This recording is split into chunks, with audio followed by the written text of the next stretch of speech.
감사해요 주님의 사랑 감사해요 주님의 은혜 목소리 높여 주님을 영원히 찬양해요 나의 전부이신 나의 주님 감사해요 주님의 사랑 감사해요 주님의 은혜 목소리 높여 주님을 영원히 찬양해요 나의 전부이신 나의 주님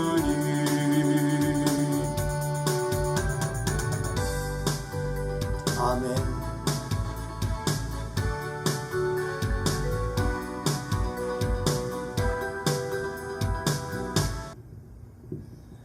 오늘 말씀은 출애굽기 25장 8절에서 9절 말씀입니다. 합독하겠습니다. 시작. 내가 그들 중에 거할 송소를 그들이 나를 위하여 짓되 무릇 내가 네게 보이는 모양대로 장막을 짓고 기구들도 그 모양을 따라 지을지니라. 아멘. 제가 기도로 주님 앞에 나아가겠습니다. 할렐루야. 그러하신 하나님 감사합니다.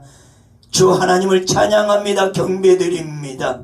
오늘 이 시간 성령의 인도하심 속에 그 말씀을 통하여 우리의 모든 삶이 깨어있는 영적인 삶으로 살아가기에 부족함이 없는 그런 모습 되게 하여 주시고 그 말씀을 통하여 늘 순종하고 또 믿음으로 나아가며 종국에는 하늘의 소망을 바라보며 주 하나님 앞에 영광 올려드리는 우리 모두가 되게 하옵소서. 거룩하신 주 예수 그리스도 이름으로 기도드리옵나이다. 아멘. 할렐루야. 감사합니다. 오늘 말씀의 제목은 구원을 향한 하나님의 계획에서 첫 번째 성막에 관한 말씀을 통하여 은혜를 나누도록 하겠습니다. 성막을 설치한 배경에 있어서는 단순히 예배 장소가 필요해서 하나님께서 주신 것은 아니다. 그렇다면 좀 더 깊이 있게 나아가면 구속사적 하나님의 계획 그리고 언약적인 의미가 담겨져 있고 그리고 또한 하나님께서 친히 그 예배를 통한 모든 시간대와 삶의 전적으로 주 하나님 앞에 영광을 올려드려야만 하는 그런 관계에서의 임재적 목적이 담겨져 있습니다. 다시 말씀드립니다.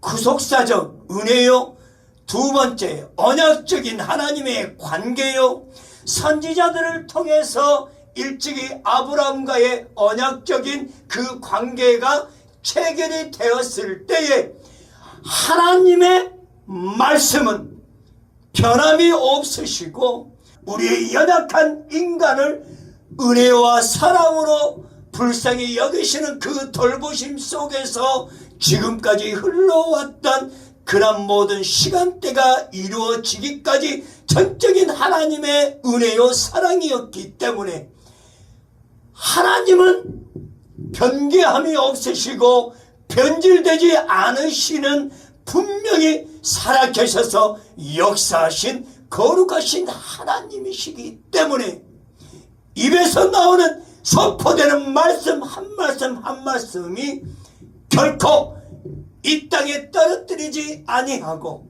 온전히 그 말씀을 지키기 위한 하나님의 하나님의 거룩한 모습, 그리고 우리를 철저히 더 사랑으로 돌봐주시는 하나님의 그러한 마음을 볼 수 있습니다. 그래서 언약적인 의미가 담겨져 있고 임재적 목적이 담겨져 있습니다. 그건 뭐냐?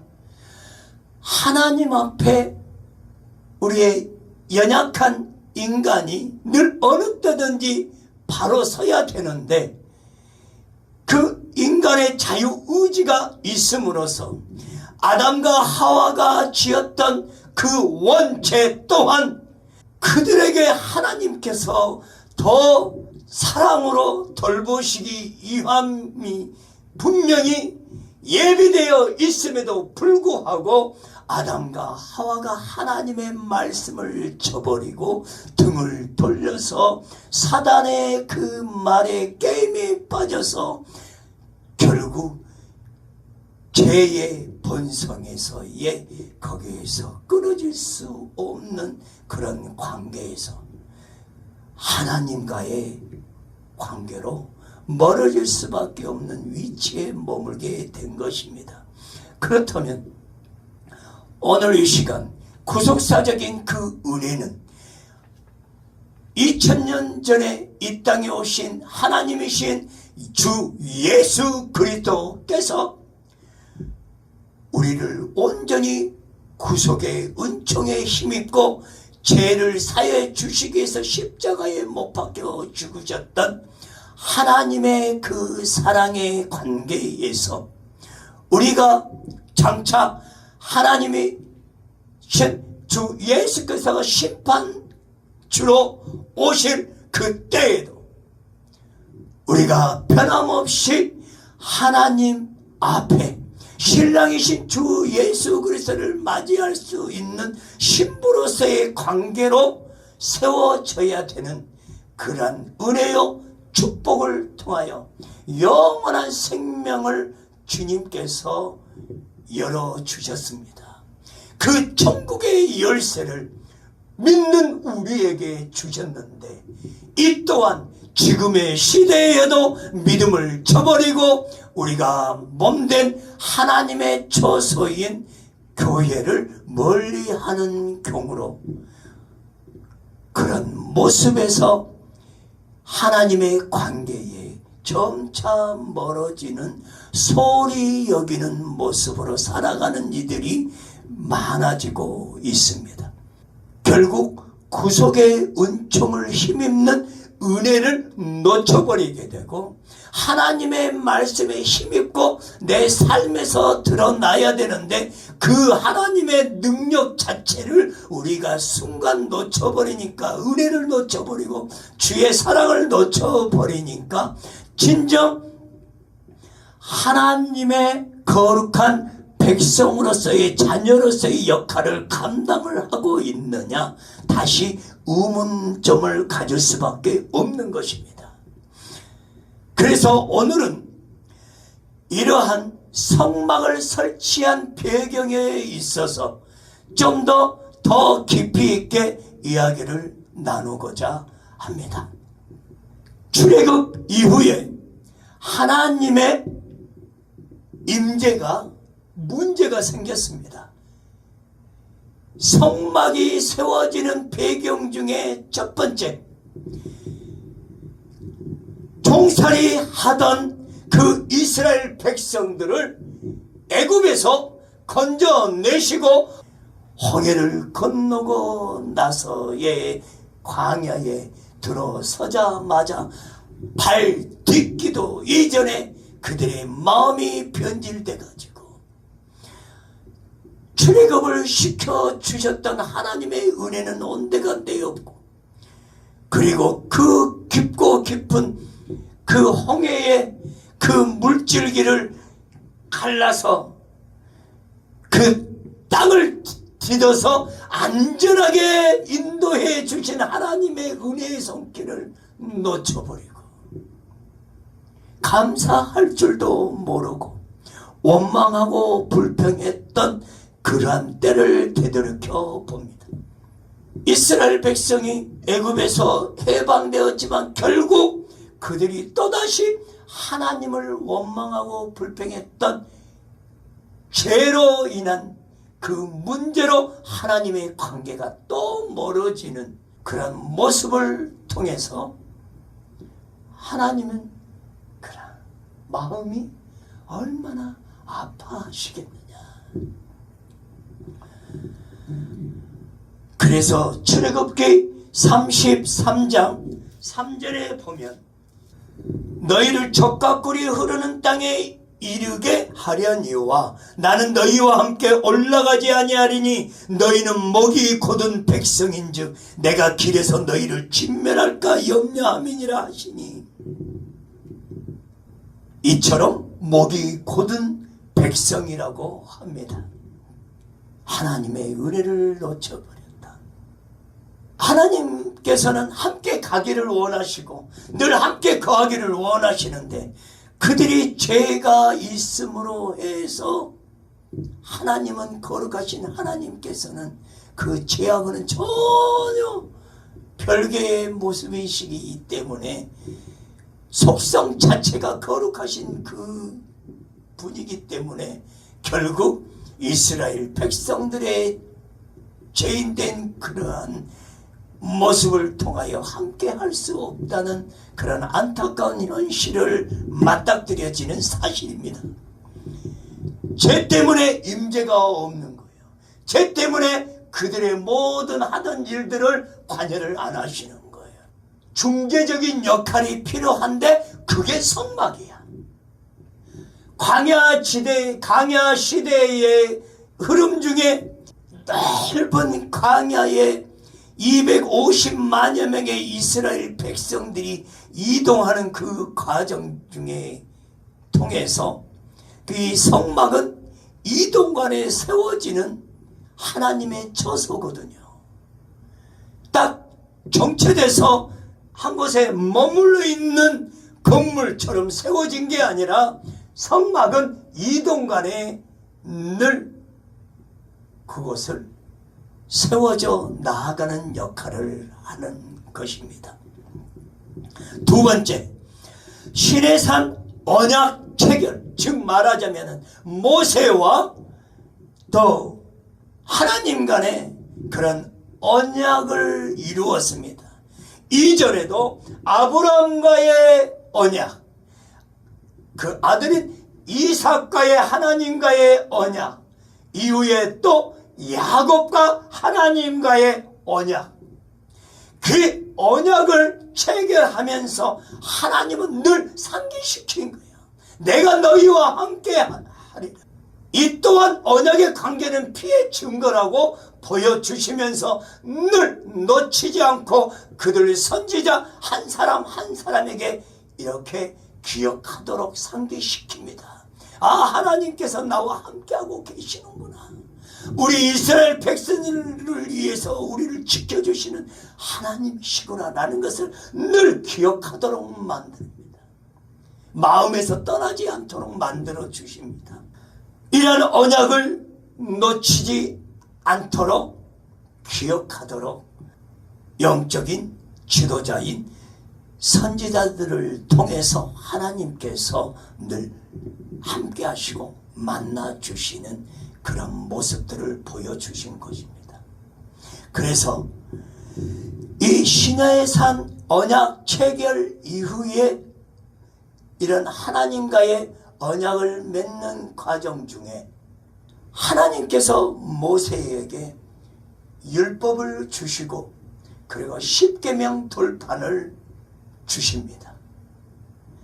그런 가운데 이 거룩한 공동체의 그 의미가 이 성막을 통해서 예비되어 있기 때문에 그들이 늘 목이 곧은 백성이라고 할 만큼 하나님께서 그들을 불쌍히 여기셔서 모세를 통하여 다시금 그들이 늘 자신을 점검하고 그리고 하나님께서 말씀하신 그 율법을 통하여 깨어있도록 늘 변함없이 나 하나님을 바라보는 그러한 관계를 놓치지 말고 깨뜨리지 말고 죄를 짓지 말고 변함없이 믿음으로 나를 바라볼지라 라는 개념이 속성이 담겨져 있단 말입니다. 그런 의미에서 율법을 주셨습니다. 근데 율법에는 몇 가지라고 성경에 안 나와 있어요. 몇 개라고. 그런데 이스라엘의 유대교 랍비에 기록되는 내용을 보면 613개의 계명이라고 합니다. 지켜야 될 게 몇 개냐? 지키지 말아야 될 게 몇 개냐? 이제 지켜야 될 것은 248개. 우리의 몸의 부분을 나누어서 보면은 248개의 개념으로 248개라는 이야기가 있기도 합니다. 그리고 부정적인 의미로 아니 하지 말라 이렇게 해서는 안 된다. 철저하게 부정적인 의미 뭐뭐 하지 말아라 이렇게 해서는 안 된다. 금지하는 조항 그 내용들이 365개입니다. 1년 날수를 생각해서 상징적인 의미로 이렇게 표현을 하는데 이 내용이 벌써 613개를 지켜야 될 것, 지키지 말아야 될 것. 부정적인 것은 365개. 그 다음에 248개는 긍정적인 내용을 가지고. 근데 여기에서의 율법은 십계명 중심으로 도덕적 개념이 있는 도덕법이 있고 또 하나 제사, 절기, 또 성막, 그 다음에 성전 예배를 통한 의식법이 하나가 있고 그리고 또 하나는 시민법인데 이스라엘 공동체 250만여 명이 생활해 나가는데 싸움질도 할 거고 그리고 도둑질도 하게 되고 그 다음에 살인도 하게 되고 그리고 또 이제 어떤 부정적인 그런 잘못된 행위를 통해서 여기에 공동체 안에서의 재판 그 다음에 배상해야 될 배상의 개념 그러한 사회 질서 속에서의 규례를 갖는 내용이 이 율법 안에 소속 이렇게 들어가 있습니다. 이 율법과 관련된 내용에 있어서는 두 개의 말씀을 하나님께서 주십니다. 하나님을 마음과 목숨과 뜻을 다하여 사랑하라. 아멘.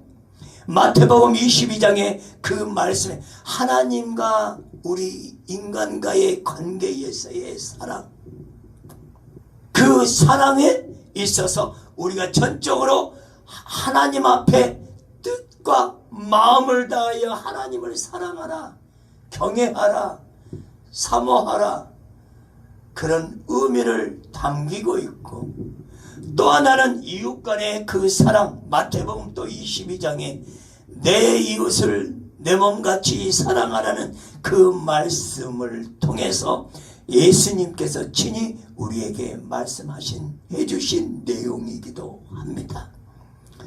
그렇다면 이 구속사적 의미 중에 하나를 또 이야기 나누면 사도 바울은 그 율법이 죄를 깨닫게 한다. 그러니까 율법이 구원을 완성시킨다가 아니라 그러면은 예수님이 오실 이유가 없어요. 율법을 통해서 너희들 율법을 잘 지키면 너희들은 천국에 갈 수 있고 구원을 이룰 수 있을 거야 라고 말씀하시지 않았습니다. 그렇다면 어떤 의미냐? 죄를 깨닫게 한다. 죄를 깨닫게 해서 온전히 하나님과의 관계에서 사랑으로 하나 되도록 힘써야 되는 은혜의 자리에 머물러야 된다. 그 의미를 주신 것입니다. 그러니까 율법을 통하여 완전한 완성을 이룰 수가 없다. 그래서 사도 바울이 그 말합니다. 율법이 죄를 깨닫게 하고 사람을 그리스도께 인도하는 역할을 한다고 갈라디아서 말씀하고 있고 또 하나는 예수 그리스도께서는 마태복음 5장에 율법을 폐하러 오신 것이 아니라 완성하러 오신 것이다.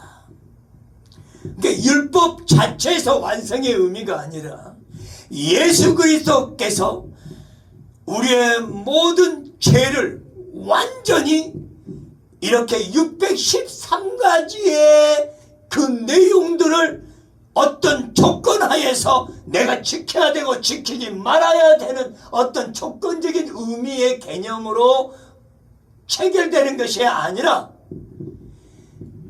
주님이 오시기 전까지는 이 율법에 갇혀서 살아갈 수밖에 없다. 그런데 이런 모습을 보고, 즉 완전하게 자유함을 얻지 못하니까 성부 하나님께서, 여호와 하나님께서 결국 이 성자이신 예수 그리스도를 이 땅에 보내주셔서 이런 모든 잘못된 것의 개념으로 하나님이 주신 건 아니거든요. 너희가 지켜야 된다, 이렇게 해서 지키지 말아야 된다 하는 것은 그들이 늘 깨어서 늘 자신을 점검하고 하나님 앞에 나아가도록 하기 위함이거든요. 그런데 이것 또한 지키지를 못하니까 결국 아들 예수 그리스도를 이 땅에 보내주셔서 결국 구원을 이루시고 율법을 온전히 다 묵살시키는 게 아니라 완성시키는 역할을 주 예수 그리스도께서 이 땅에 오심으로 이것을 모든 것이 해결되어지는 열쇠의 역할을 감당하셨던 거죠. 또 하나는 예수 그리스도가 십자가에 못 박히심으로 믿는 자들을 통하여 율법의 행위로서가 아니라 이렇게 613가지의 모든 일들을 지켜나가는 행위를 통하여 구원을 이루는 것이 아니라 어차피 우리는 죽음에 이르고 어차피 우리는 영원한 생명을 얻는 것이 지옥이냐 천국이냐로 판가름 나는 그때에 또한 주님께서 심판주로 오실 때에 신랑으로 오시냐, 우리가 영원토록 함께 하실 수 있는 그런 축복과 그런 사랑을 주시는 그런 신랑으로 오시는 분이시냐, 아니면 영생의 축복이 아니라 이제는 심판주로 오셔서 결국 지옥으로 갈 수밖에 없는 우리의 삶에서의 모습의 결정체로 결과론적으로 우리가 보여진 것에서 하나님 앞에 설 때에 우리가 어떤 모습으로 서야 되는지를 깨달아야 된다는 거죠. 그래서 믿는 자들은 율법의 행위가 아니라 갈라디아서 2장 16절 말씀이 그리스도를 믿는 믿음으로 의롭다 여김을 받는 축복. 믿음으로 예수 그리스도를 붙잡고 믿으면 우리는 천국으로 인도함을 받는다는 은혜와 사랑의 하나님의 큰 계획이 우리의 삶 가운데 있는 거죠. 이 땅 가운데. 그러므로 갈라디아서 2장 16절을 제가 읽어볼까요?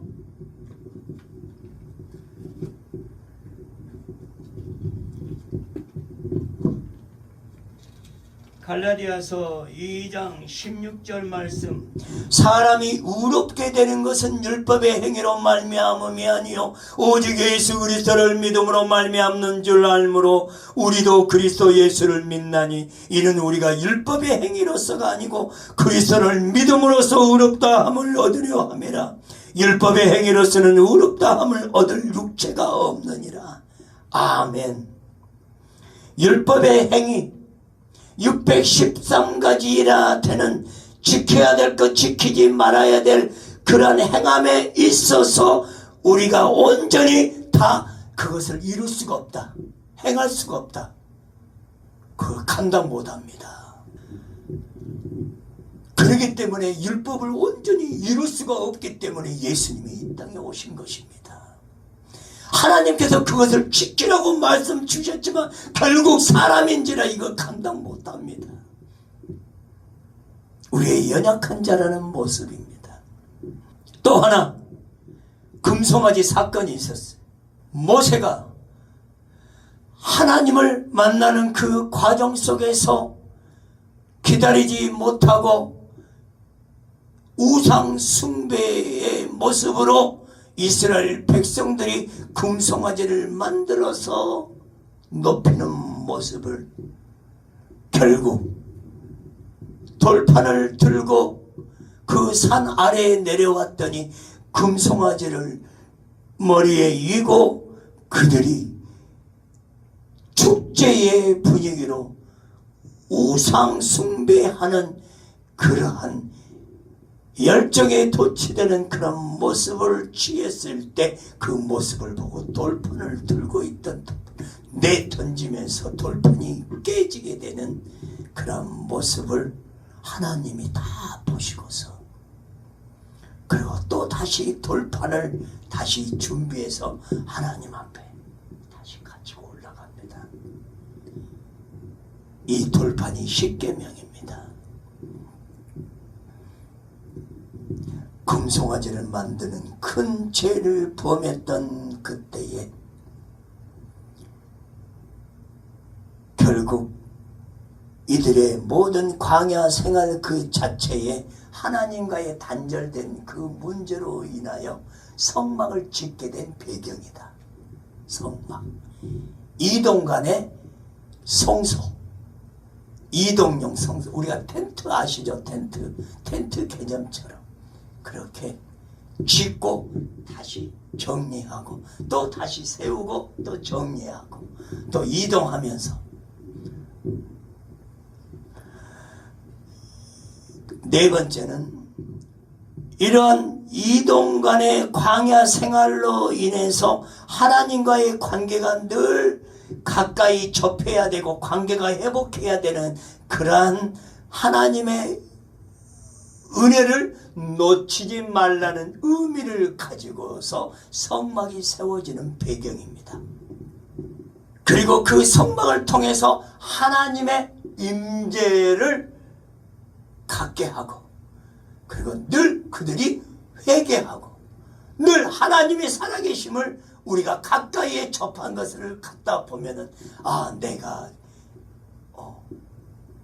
긴장하고 늘 하나님이 함께하고 계시니까 내가 정신을 다른 데 쓰지 않고 늘 깨어서 내가 바르게 준비해야 되겠구나 라고 하듯이 그런 의미를 갖는 것입니다.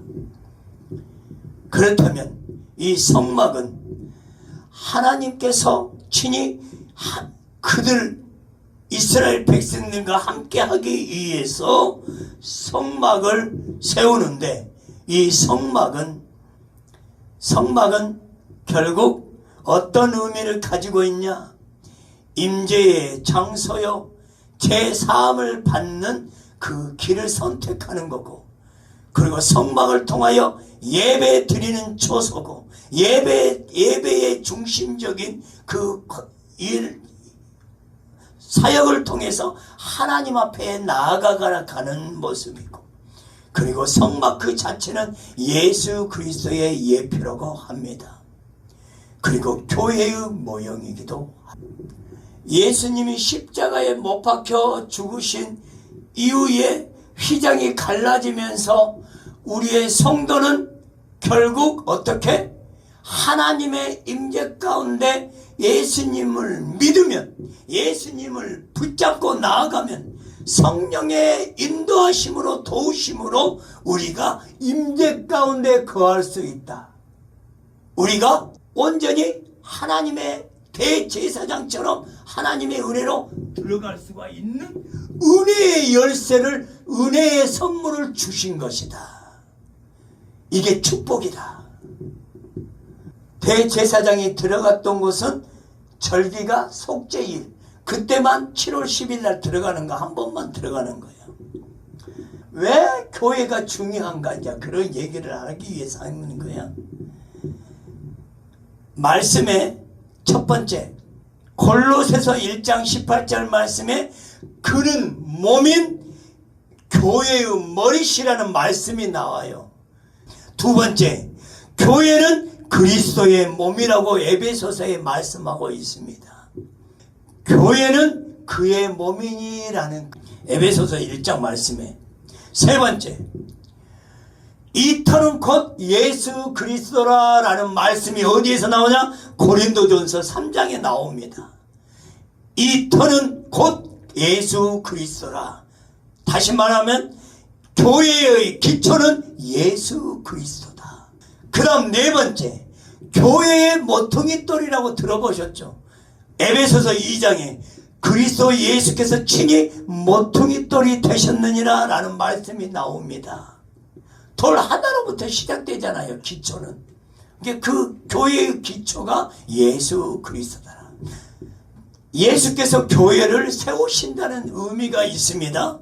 마태복음 16장에 내가 이 반석 위에 내 교회를 세우리니 음부의 권세가 이기지 못하리니 라는 말씀이 있습니다. 교회를 세우는데 음부의 권세가 이를 감당을 못한다.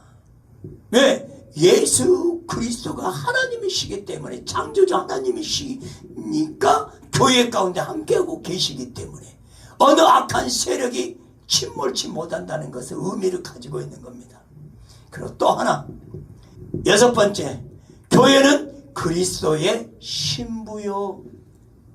예수 그리스도는 신랑이요. 그 의미를 가지고 있는 게 에베소서 5장에 그리스도께서 교회를 사랑하시고 그 교회를 위하여 자신을 주심같이 그 의미가 말씀이 있는데, 예수 그리스도는 신랑이시고 신부로서 교회를 그리스도의 신부라고 하지만, 교회가 무너진 교회에 없는 그때에 결국 하나님께서 우리를 교회라고 하십니다. 우리를 신부라고 하시고, 그래서 예수 그리스도는 예수 그리스도의 몸이라고 하는데 결국 우리가 교회라는 의미를 가지고 있습니다. 교회의 성전의 의미를 가지고 있습니다. 교회의 머리, 우리의 머리가 되신 신랑이신 예수 그리스도 앞에 우리가 나아가는 겁니다. 어떻게? 믿음으로 주님을 만나는 겁니다. 그러므로 성막과 교회의 관계에 있어서는 처음에 성막이 이동간에 세워진 텐트 성막이 세워지면 그 다음에 성전, 우리가 솔로몬 왕이 세웠던 그 성전의 의미가 있고, 그 다음 이후에 사도행전 2장의 신약에 와서는 교회가 세워진다. 예루살렘 교회, 고린도 교회, 아니면은 우리의 또 7교회가 터키 그 땅에 7개의 교회가 세워지듯이 우리의 교회가 세워짐으로써 하나님 앞에 나아가도록 하나님의 관계가 회복되어지고, 그리고 하나님 앞에 영광을 올려드리는 몸된 초소로서 교회가 세워지면서 결국 교회가 온전한 교회를 이룰 수가 없기 때문에 그 교회 안에서의 그 핍박으로 인하여 교회가 무너지고, 그리고 이후에 결국 성도가 곧 하나님의 교회의 의미를 갖추어서 우리의 모든 삶이 교회로서의 의미를 가지면서 하나님 앞에 영광을 올려드리는 역할이 되어야 하는 그 뜻이 담겨져 있는 겁니다. 고린도전서 3장 16절을 읽고, 왜 우리가 성전이어야 하냐, 왜 우리가 교회여야 하느냐, 너희가 하나님의 성전인 것과 하나님의 성령이 너희 안에 계시는 것을 알지 못하느냐라는 말씀이 있습니다. 너희가 하나님의 성전의 의미를 사도 바울이 말하고 있습니다. 우리의 몸이 교회라는 것을 상기시키고 있습니다. 사도 바울이. 그리고 이 교회 안에 눈에 보여지는 건물에서의 교회에서 성령이 임하셔서 하나님이 함께 하고 계시는 눈에 보여지는 건물에서 뿐만 아니라 너희 안에 계신 너희 심령 안에, 왜 그러냐? 예수 그리스도가 우리 안에 계시면 믿음으로 주님 앞에 속한 자가 되거든요. 예수 그리스도가 내 안에 계시거든요. 교회의 머리가 예수 그리스도시니까 예수 그리스도가 우리의 심령 가운데 믿음으로 우리가 속한 자가 되는 거죠. 예수 그리스도가 포도나무요 우리는 가지니 우리는 첫 붙일 때에 온전히 주님과 동행한 합한 자가 하나 되는 합한 자가 되는 것이다. 즉 예수 그리스도가 내 안에 임하셔서 교회의 머리 대신 교회의 기초가 되신 교회의 몸이 되신 예수 그리스도가 내 안에 계시기 때문에 우리가 교회다. 하늘나라에 우리가 나아갈 때에 온전한 교회를 이루십니다. 하나님의 계획이 그 안에 온전히 교회 안에 소속된 우리로서는 늘 하나님 앞에 찬양과 영광을 올려드리는 우리의 영원한 생명 그 자체가 찬양드리는 삶으로 우리는 살아가게 된다. 하나의 교회로서. 그리고 더 나아가 큰 예루살렘, 새 예루살렘의 성전을 하나님이 세우셔서 그 안에 할렐루야 하나님 앞에 영광을 올려드리는 삶이 되는 것이다. 그래서 고린도전서 3장 16절을 꼭 기억하셨으면 합니다. 교회의 몸, 교회의 머리, 그리고 교회의 기초가 되신 예수 그리스도가 우리 안에 계심으로써 성령님이 함께하고 계신다는 그 은혜의 선물을 우리를 허락해 주셨기 때문에 지금의 시대는 우리가 교회다. 그래서 너희가 하나님의 성전, 즉 우리 자신이 성전이다. 다시 말하면 우리 자신이 성막이다. 아멘. 그게 연결이 되는 겁니다. 기도하겠습니다. 십자가로 사는 말씀으로 우리의 심령이 더 새로워지는 성령의 인도하심으로 살아가는 기도로서 늘 깨어서 주님의 임재 가운데 가는 그냥 복된 심령으로 살아가는 우리 모두가 되게 하옵소서. 주님이 거하실 성전, 성막, 교회 바로 우리 자신이라는 것을 늘 깨어있게 하옵소서. 예수 그리스도 이름으로 기도드립니다. 아멘.